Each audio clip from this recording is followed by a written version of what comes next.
제 11장. 여호와께서 들으시기에 백성이 악한 말로 원망하매 여호와께서 들으시고 진노하사 여호와의 불을 그들 중에 붙여서 진영 끝을 사르게 하시매 백성이 모세에게 부르짖음으로 모세가 여호와께 기도하니 불이 꺼졌더라. 그곳 이름을 다베라라 불렀으니 이는 여호와의 불이 그들 중에 붙은 까닭이었더라. 그들 중에 섞여 사는 다른 인종들이 탐욕을 품음에 이스라엘 자손도 다시 울며 이르되 누가 우리에게 고기를 주어 먹게 하랴? 우리가 애굽에 있을 때에는 값없이 생선과 오이와 참외와 부추와 파와 마늘들을 먹은 것이 생각나거늘 이제는 우리의 기력이 다하여 이 만나 외에는 보이는 것이 아무것도 없도다. 하니 만나는 가시와 같고 모양은 진주와 같은 것이라 백성이 두루다니며 그것을 거두어 맷돌에 갈기도 하며 절구에 찍기도 하고 가마에 삶기도 하여 과자를 만들었으니 그 맛이 기름 섞인 과자 맛 같았더라. 밤에 이슬이 진영에 내릴 때에 만나도 함께 내렸더라. 백성의 온 종족들이 각기 자기 장막문에서 우는 것을 모세가 들으니라. 이러므로 여호와의 진노가 심히 크고 모세도 기뻐하지 아니하여 모세가 여호와께 여짜오되 어찌하여 주께서 종을 괴롭게 하시나이까? 어찌하여 내게 주의 목전에서 은혜를 입게 아니하시고 이 모든 백성을 내게 맡기사 내가 그 짐을 지게 하시나이까? 이 모든 백성을 내가 베었나이까? 내가 그들을 낳았나이까? 어찌 주께서 내게 양육하는 아버지가 젖먹는 아이를 품듯 그들을 품에 품고 주께서 그들의 열조에게 맹세하신 땅으로 가라 하시나이까? 이 모든 백성에게 줄 고기를 내가 어디서 얻으리이까? 그들이 나를 향하여 울며 이르되 우리에게 고기를 주어 먹게라 하온즉 책임이 심히 중하여 나 혼자는 이 모든 백성을 감당할 수 없나이다. 주께서 내게 이같이 행하실진대 구하옵나니 내게 은혜를 베푸사 즉시 나를 죽여 내가 고난당함을 내가 보지 않게 하옵소서. 여호와께서 모세에게 이르시되 이스라엘 노인 중에 네가 알기로 백성의 장로와 지도자가 될 만한 자 70명을 모아 내게 데리고 와 회막에 이르러 거기서 너와 함께 서게 하라. 내가 강림하여 거기서 너와 말하고 네게 임한 영을 그들에게도 임하게 하리니 그들이 너와 함께 백성의 짐을 담당하고 너 혼자 담당하지 아니하리라. 또 백성에게 이르기를 너희의 몸을 거룩히 하여 내일 고기 먹기를 기다리라. 너희가 울며 이르기를 누가 우리에게 고기를 주어 먹게 하랴? 애굽에 있을 때가 우리에게 좋았다 하는 말이 여호와께 들렸으므로 여호와께서 너희에게 고기를 주어 먹게 하실 것이라. 하루나 이틀이나 닷새나 열흘이나 20날만 먹을 뿐 아니라 냄새도 싫어하기까지 한 달 동안 먹게 하시리니 이는 너희가 너희 중에 계시는 여호와를 멸시하고 그 앞에서 울며 이르기를 우리가 어찌하여 애굽에서 나왔던가 함이라 하라. 모세가 이르되 나와 함께 있는 이 백성의 보행자가 60만 명이온데 주의 말씀이 한 달 동안 고기를 주어 먹게 하겠다 하시오니 그들을 위하여 양떼와 소떼를 잡은들 조카오며 바다의 모든 고기를 모은들 조카오리이까? 여호와께서 모세에게 이르시되 여호와의 손이 짧으냐? 네가 이제 내 말이 네게 응하는 여부를 보리라. 모세가 나가서 여호와의 말씀을 백성에게 알리고 백성의 장로 70인을 모아 장막에 둘러 세우매 여호와께서 구름 가운데 강림하사 모세에게 말씀하시고 그에게 임한 영을 70장로에게도 임하게 하시니 영이 임하신 때에 그들이 예언을 하다가 다시는 하지 아니하였더라. 그 기명된 자 중 엘다시라 하는 자와 메다시라 하는 자 두 사람이 진영에 머물고 장막에 나아가지 아니하였으나 그들에게도 영이 임하였으므로 진영에서 예언한지라. 한 소년이 달려와서 모세에게 전하여 이르되 엘다가 메다시 진중에서 예언하나이다. 하매 택한 자 중 한 사람 곧 모세를 섬기는 눈의 아들 여호수아가 말하여 이르되 내 주 모세여, 그들을 말리소서. 모세가 그에게 이르되 네가 나를 두고 시기하느냐? 여호와께서 그의 영을 그의 모든 백성에게 주사 다 선지자가 되게 하시기를 원하노라. 모세와 이스라엘 장로들이 진중으로 돌아왔더라. 바람이 여호와에게서 나와 바다에서부터 메추라기를 몰아 진영 곁 이쪽 저쪽 곧 진영 사방으로 각기 하루길 되는 지면 위 2규빗쯤에 내리게 한지라. 백성이 일어나 그날 종일 종야와 그 이튿날 종일토록 메추라기를 모으리. 적게 모은 자도 10호멜이라. 그들이 자기들을 위하여 진영 사면에 펴두었더라. 고기가 아직 이 사이에 있어 씹히기 전에 여호와께서 백성에게 대하여 진노하사 심히 큰 재앙으로 치셨으므로 그곳 이름을 기브롯 핫다아와라 불렀으니 욕심을 낸 백성을 거기 장사함이었더라. 백성이 기브롯 핫다아와에서 행진하여 하세롯에 이르러 거기 거하니라. 오늘 새벽에도 주님의 보좌 앞으로 나오신 성도님들에게 하나님의 은혜와 평강이 함께 하시기를 축원드립니다. 오늘 민수기 11장 말씀 함께 살펴보도록 하겠습니다. 민수기는 정복에 대한 이야기입니다. 하나님께서 이스라엘 백성들을 군사로 부르셨습니다. 20세 이상 전쟁에 나갈 만한 자를 인구조사하게 하셨는데요. 하지만 레위인들은 제외시킵니다. 그들은 전쟁에 동참하지 않고 성막 이동과 관리의 직무를 맡게 됩니다. 군인 한 사람도 중요한 그런 시대에 레위인을 제외한 것은 이 전쟁은 혈과 육에 대한 전쟁이 아니고 영적 전쟁임을 보여주는 중요한 증거입니다. 그래서 이스라엘은 군사 공동체인가 동시에 예배 공동체입니다. 그들은 성막을 중심으로 이동하였고 성막을 중심으로 진을 치며 하나님과의 관계가 잘 이루어졌을 때에, 즉 예배가 잘 이루어졌을 때 그들은 승리하게 되고, 하나님과의 관계가 잘 이루어지지 않았을 때, 예배가 잘 드려지지 않았을 때는 패배하게 됩니다. 이것은 이스라엘 역사 전체에서 계속 반복되는 일입니다. 결국 북이스라엘이 아수르에 의해서, 남유다가 바벨론에 의해서 멸망한 그 중심에는 하나님 앞에 온전히 예배드리지 못하는, 좋은 제물과 절기를 지키고 그들이 열심히 번제를 드릴지라도 예배의 핵심인 하나님과의 관계가 잘 이루어지지 않으므로 그들은 하나님께 버림받은, 멸망받는 백성이 되고 맙니다. 이제 행군을 위한 모든 준비, 즉 출정 준비를 완료하였습니다. 어제 본 것이 이제 나팔을 뿡 불죠. 나팔을 불면서 드디어 유다 지파로부터 시작해서 이스라엘이 전진을 시작하게 됩니다. 그들은 군사입니다.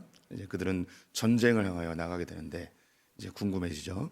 어떤 전쟁을 그들이 맞이하게 될 것인가. 오늘 그 11장이 이스라엘 백성들이 처음 만난 전쟁입니다. 오늘 읽어보신 것과 같이 그들이 만났던 첫 번째 전쟁은 불평불만이었습니다. 그들 가운데 먹는 문제, 만나만 계속 먹다 보니까 애굽에서 먹던 음식들이 생각나고 만나가 지긋지긋한 겁니다. 지금 이때는 이제 1년이 지났습니다. 출애굽을 한 지 이제 그 시내산에 도착해서 출애굽 2년째 되는 해 1월 1일에 성막을 세우고, 그리고 2월 20일에 출발을 하여서 이제 가나안 땅을 향해 전진하게 되는데, 1년 동안 그들이 먹은 음식은 만나만 먹은 거죠. 그래서 이 만나가 너무너무 지겨웠습니다. 그래서 이것 때문에 이제 불평을 하게 되었고, 하나님이 이 부분에 대해서 조치하시는 장면이 오늘 10장에 나오게 됩니다. 우리가 인생을 살면서 불평불만이 끊임없이 올라옵니다. 그런데 우리가 영적인 관점으로 이 불평불만을 보지 않으면 이 불평불만은 원래 우리 안에 있는 것 같고, 또 내가 문제가 아니고 이 불평불만이 있는 상황, 사람, 이것이 문제라고 생각을 합니다. 그래서 이 불평불만의 원인을 제공한 사람이나 상황을 막 우리가 욕하고, 이것에 대해서 우리가 막 우리의 감정을 쏟아내면 이 주변에 있는 것들이 해결될 거라는 착각을 합니다. 그런데 우리가 아무리 불평불만을 쏟아낼지라도 상대방이 바뀌거나 상황이 변화되는 것은 아무것도 없습니다. 그런데 문제는 뭐냐? 이 불평불만이 그냥 나에게서 나온 것으로 끝나지 않고 이것이 전염이 되어 확산돼서 그 공동체와 조직을 완전히 망가뜨려 놓는다는 거죠. 그래서 불평불만은 우리가 생각하는 것보다 굉장히 강력한 영적 전쟁의 대상입니다. 이 불평불만을 없애지 않으면 너무나 쉽게, 너무나 빨리, 너무나 어이없이 그 공동체가 파괴되는 것이죠. 우리가 그 좋은 공동체라고 일컫는다면 우리 성도님 모두가 다 느끼게 될 것입니다. 한 마음과 한 뜻으로 움직이는 공동체를 좋은 공동체라고 이야기하겠죠. 지금 총선을 앞에 두고 각 당이 열심히 선거운동을 하고 있는데 이 각 당마다 다들 하는 이야기가 우리가 한 마음과 한 뜻이 돼서 이 총선에서 승리하자라는 거죠. 그런 이야기가 나오는 것은 여기저기에서 불평불만들이 계속 쏟아져 나오기 때문입니다. 우리가 뭐 공동체를 잘 세우고 혹은 우리의 조직을 성장시키기 위해서 우리가 한 마음과 한 뜻이 되자라는 그런 구호를 외치는 것은 우리 그리스도인들에게 좋은 것은 아닙니다. 우리가 이 불평불만을 없애야 되는 중요한 이유, 사단이 이 불평불만을 통해서 우리 안에 있는 하나님 나라를 파괴한다는 거죠. 그리고 공동체 안에 있는 하나님 나라를 파괴하기 때문에 이 사단의 세력을 없애야 되는 겁니다. 단지 우리가 한 마음과 한 뜻이 됩시다라는 것으로 끝나지 않고 하나님 나라를 이루기 위한 이 목적으로 이 불평불만을 대해야 합니다. 그리고 사단은 가장 쉽게 그리고 가장 우리에게 즉각적으로 공격하는 것이 바로 불평불만임을 기억해 두셨으면 좋겠습니다. 오늘 본문에는 불평불만이 진행되는 특징이 나옵니다. 세 가지의 특징이 있는데요. 첫 번째는 불평불만은 아주 사소한 변두리에서부터 시작한다는 것입니다. 1절 말씀을 보시게 되면 1절 후반부에 여호와의 불을 그들 중에 붙여서 진영 끝을 사르게 하심에 다베라라는 곳에서 이스라엘 백성들이 악한 말로 원망을 하게 됩니다. 하나님께 대해서 원망을 하죠. 이 다베라에서는 무엇 때문에 원망했는지 기록이 되어 있지 않아요. 그런데 4절을 보시면 그들 중에 섞여 사는 자들 인종들이 탐욕을 품음에 이스라엘 자손도 다시 울며라고 되어 있습니다. 다시 울었어요. 앞에 있었던 것과 지금 내용이 연결이 된다는 거죠. 두 번째 불평불만을 한 이유가 이제 만나 때문인데요. 그럼 첫 번째 그들이 원망한 건 역시 언급하고 있지 않지만 그것은 먹는 문제였습니다. 만나 때문에 불평불만하게 된 거죠. 그 시작이 진영 끝에서 시작됐습니다. 4절에도 보면 다른 인종들이 탐욕을 품음에 이스라엘 본진이 아니고 애굽에서 나올 때에 허다한 잡족들이 같이 왔는데 이 주변에 있었던 사람들 이스라엘 본진이 아니고 그 타 인종들로부터 불평불만이 점점 나오게 됩니다. 우리의 불평불만은 사실 별것 아닌 아주 사소한 것부터 시작이 됩니다. 우리 부부들은 다 공감하시는 내용일 텐데 부부싸움 하는 이유가 민족의 위기 앞에서 부부싸움하지 않습니다. 아주 사소한 문제 때문에 부부싸움을 하게 되죠. 간단하게 씻는 문제부터 시작해서 옷을 벗어놓는 문제, 양말을 거꾸로 벗느냐, 똑바로 벗느냐, 밥을 먹을 때 국부터 먹느냐, 밥부터 먹느냐, 아주 사소한 일, 치약을 위에서부터 짜느냐, 밑에서부터 짜느냐, 아주 사소한 일부터 불평불만이 시작이 됩니다. 그런데 이 불평불만이 통제가 되지 않거나 해결이 안 되면 이 아주 사소한 문제가 점점점 확장돼서 그 사람 자체가 싫어지는 거죠. 그래서 부부들의 문제들 그리고 우리의 교회의 문제들, 인간관계의 문제들 그냥 말투 하나가 싫은 거예요. 행동 하나가 싫고요. 그 사소한 문제들이 점점 확장돼서 그 상대방 자체가 싫어지는 그런 상황이 되어버립니다. 불평불만의 두 번째 특징이 뭐냐면 비교하기 시작한다는 겁니다. 그래서 오늘 본문에도 보면 4절 후반부에 누가 우리에게 고기를 주어 먹게 하랴. 우리가 애굽에 있을 때에는 값없이 생선과 오이와 참외와 부추와 파와 마늘들을 먹은 것이 생각나거늘. 불평불만의 두 번째 특징 비교하는 거죠. 그래서 우리가 애굽에 있을 때는 이렇게 맛있는 것들 많이 먹었는데 지금 이 광야에서는 이 만나밖에 없다 하면서 비교합니다. 그래서 우리 안에 불평불만, 저 집 애는 이렇게 공부를 잘하는데 우리 애는 이거밖에 안 된다 하면서 내 자녀에 대해서 불평불만이 비교로부터 계속해서 끌어오르게 됩니다. 내가 가지고 있는 물건들, 저 물건은 이런 기능도 있는데 내 물건은 왜 이거밖에 안 되냐 이런 생각도 하고 또 배우자에 대해서도 저 옆집 남편은 연봉이 얼마인데 우리 남편 이거밖에 안 되나. 이게 불평하면서 비교하면서 불평불만이 막 끌어오르게 되는 것이죠. 신앙생활도 그렇습니다. 소풍교회에 오신 분들 중에 다른 교회에서 상처를 받고 오신 분들이 있어요. 그 교회가 싫어서 왔거든요. 그런데 참 신기한 게 뭐냐면 소풍교회 다니면서 전에 교회는 이랬는데 전에 목사님이 이랬는데 하며 그 자기가 떠나온 교회와 소풍교회를 계속해서 비교하는 거죠. 그래서 전에 교회는 교회에서 이런 것도 했는데 소풍교회는 왜 이렇게 안 합니까? 막 이렇게 비교하면서 교회에 대하여 불평불만이 계속해서 끌어오르는 모습을 보게 됩니다. 불평불만의 세 번째 특징이 뭐냐? 그것은 전염이 된다는 겁니다. 내가 이야기하면 다른 사람들도 전혀 생각하지 않았는데 거기에 같이 생각이 전염돼 버려요. 그래서 오늘 10절 말씀을 보게 되면 백성의 온 종족들이 각기 자기 장막문에서 우는 것을 모세가 들으니라. 맨 처음에는 이 다른 종족들로부터 불평이 시작했습니다. 그런데 4절에 다시 보시면 이스라엘 자손도 다시 울며 하며 이스라엘 자손에게 전염이 됐습니다.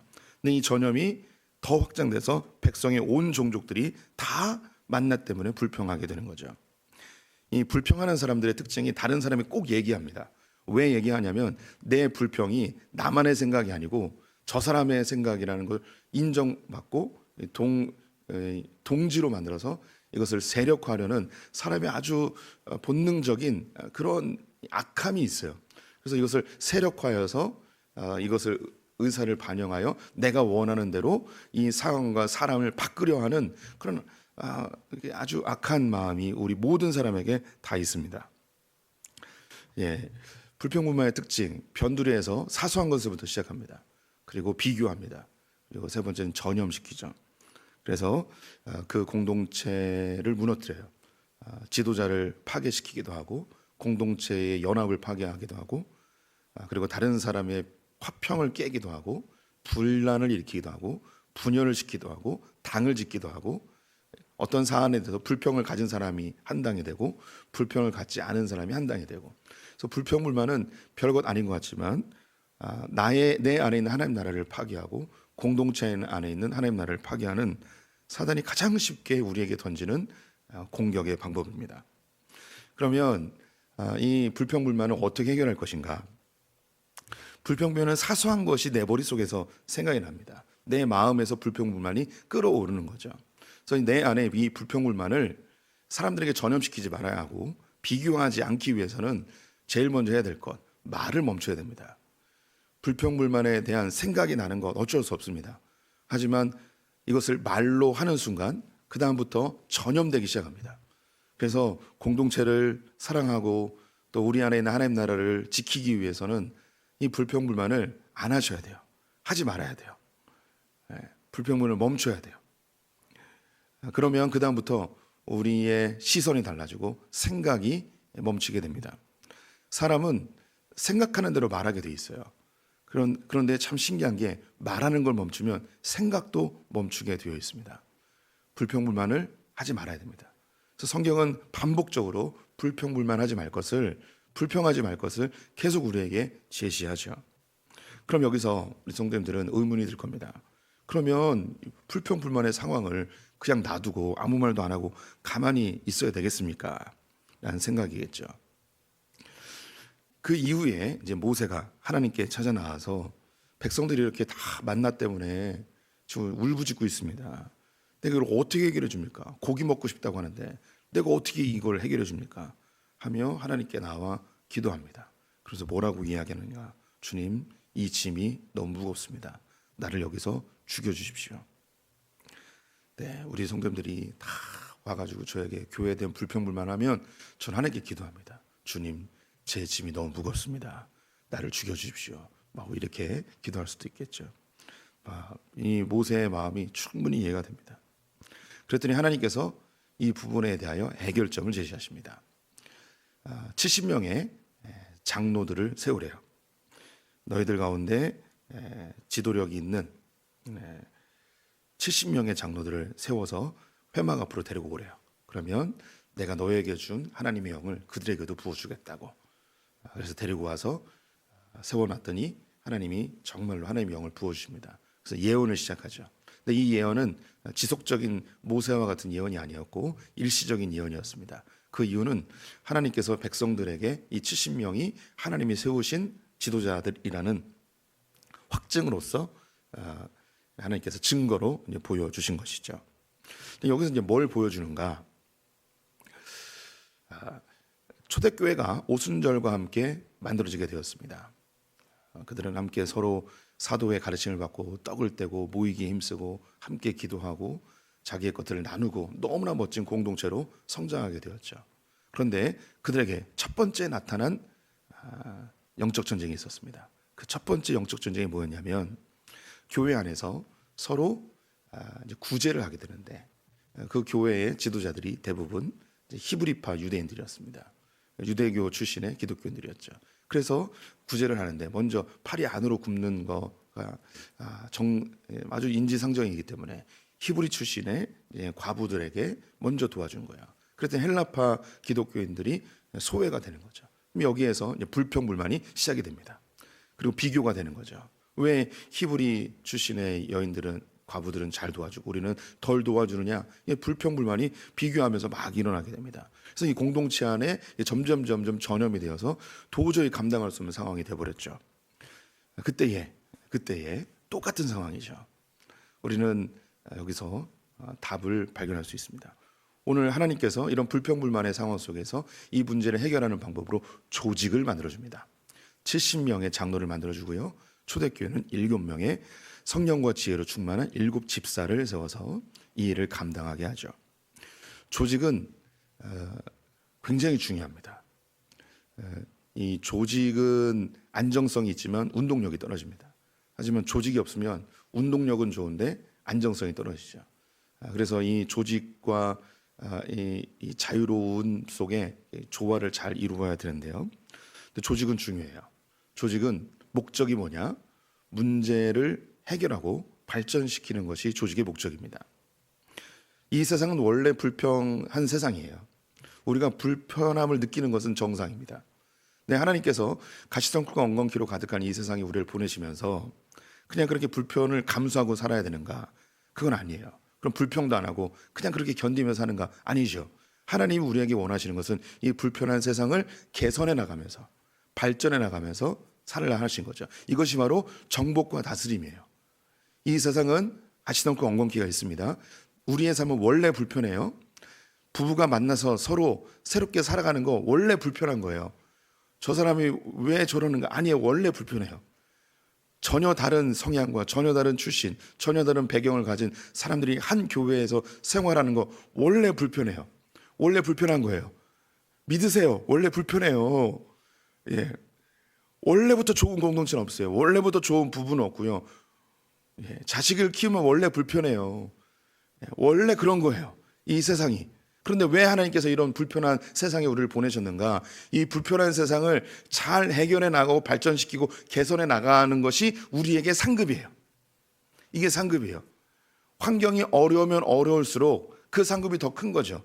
더 개선시키고 더 발전시킬수록 그 상급이 더 커요. 이것을 제가 상급이라고 이야기했는데 신약에서는 다른 언어로 영광이라고도 표현해요. 아주 간단한 예로 우리 성도님들 어떤 사람이 아주 부유하고 사람들에게 인정받는 위치에 올랐습니다. 근데 한 사람은 금수저로 태어났어요. 아주 편안한 삶에서 부모님이 물려준 유산 속에서. 그래서 그들이 부자가 됐어요. 그리고 다른 사람은 완전히 흙수저로 태어나가지고 아무것도 없이 정말 지질이 가난한 그런 상황에서 일어나가지고 비슷한 위치에 재벌 총수가 됐습니다. 둘 중에 누가 더 영광을 받겠습니까? 그 불편하고 어려운 상황을 개선하고 발전시키고 해결해 나간 그 사람이 더 영광을 받는 거죠. 하나님은 우리에게 상 주고 싶어 하시고요. 우리에게 영광을 돌려주고 싶어 하세요. 우리는 모두 다 불편한 세상에 태어났습니다. 그럼 이 불편한 상황을 어떻게 개선하고 발전시키는가? 개인적으로 해결해 나가야 될 부분도 있고 공동체에서는 조직이 해결해 나가야 될 부분이 있습니다. 그래서 교회는 조직을 만들어 그 불편한 사항을 하나하나 해결해 나가는 것이죠. 사람을 세워서 그 일을 해결해 나가는 것입니다. 그러면 불평불만이 생기면 어떻게 해야 되는가? 오늘 본문을 기반으로 할 때 내 안에 불평불만이 있어요. 그러면 70인 장로에게 찾아가는 거죠. 그래서 지금 공동체 안에 이런 문제가 있습니다. 이 문제를 어떻게 하면 좋을까요? 그럼 70인 장로들이 회의를 합니다. 이런 문제들을 어떻게 하면 좋겠습니까? 이게 해결이 안 되면 모세에게 찾아가서 뭐 이야기하고 그것을 해결하는 방향. 그럼 모세도 해결을 못하면 오늘 본문에 나온 것처럼 하나님께 가지고 나아가서 하나님 이 부분을 어떻게 하면 좋겠습니까? 이 모세의 기도만 있지만 나중에 이 이스라엘 백성이 점점점 신앙이 성장해요. 그러면 다 함께 이 문제를 어떻게 해결할지 우리가 기도하면서 하나님께 지혜를 구합시다. 이렇게 건강한 공동체로 만들어가는 거죠. 교회 공동체 안에 우리의 삶 안에 반드시 문제는 있습니다. 이 문제를 불평 불만으로 끝내는 게 아니고 이것이 느껴졌다면 이것을 어떻게 해결하면 좋을지 생각해야 돼요.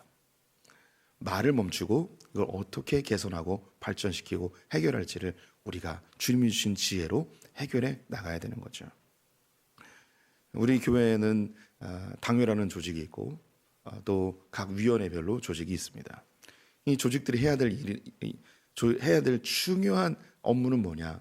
성도들 안에 있는 불평불만, 즉 그들의 불편 사항들을 해결해 주고 교회 공동체가 잘 굴러갈 수 있도록 그것을 발전시키는 것이 바로 이 조직의 궁극적 목적이죠.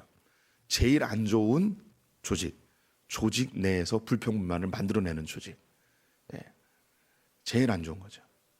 교회가 박살납니다. 당회에서 교회가 가지고 있는 문제를 해결하고 발전시키는 게 아니라 당회 내에서 불평불만을 쏟아내는, 당회가 불평불만을 만들어내는, 당회에서 성도들에게 불평불만을 흘려보내는 이런 교회는 망하는 교회입니다. 각 위원회에서 해야 될 일, 교회 내에 있는 불평불만을 해결하고 발전시키는 일이 위원회에서 해야 될 일이고, 이 위원회에서 내가 이 위원회 가보니까 이 교회는 형편없어 하면서 이 불평불만을 밖으로 흘려보내는 그런 교회는 이제 망하는 교회인 거죠. 우리 성도님들이 잘 기억해 두십시오. 일단 개인적으로 불평불만이 나오면 입으로 말하지 마십시오. 그리고 이 문제를 어떻게 하나님 안에서 해결할까? 때로는 내가 견뎌야 될 때도 있어요. 인내해야 되는 상황이 있는 거죠. 그리고 이것을 내 능력으로 해결할 수 있는 상황이 있다면 발전시켜 나가야 돼요. 내가 할 수 있으면 해야 돼요. 근데 내 능력 밖의 일이다. 그때는 조직에게 맡겨야 됩니다. 위원회에서 이야기하거나 혹은 당회에 이야기하거나 아니면 담임 목사님에게 이야기해서 이 일들을 하나씩 발전시켜 나가는 거죠. 네, 이스라엘 백성들이 군사로 부름받고 나팔을 불고 처음으로 전진했는데 그들이 처음으로 만났던 그들의 영적 전쟁은 놀랍게도 불평불만이었습니다. 우리 성도님들 하루 살면서 끊임없이 불평불만이 일어나죠. 영적 전쟁이에요. 이거 해결해야 돼요. 일단은 말을 멈추십시오. 그리고 이 불편한 사항을 어떻게 해결할지 하나님께 묻는 성도님들 되시기를 축원드립니다.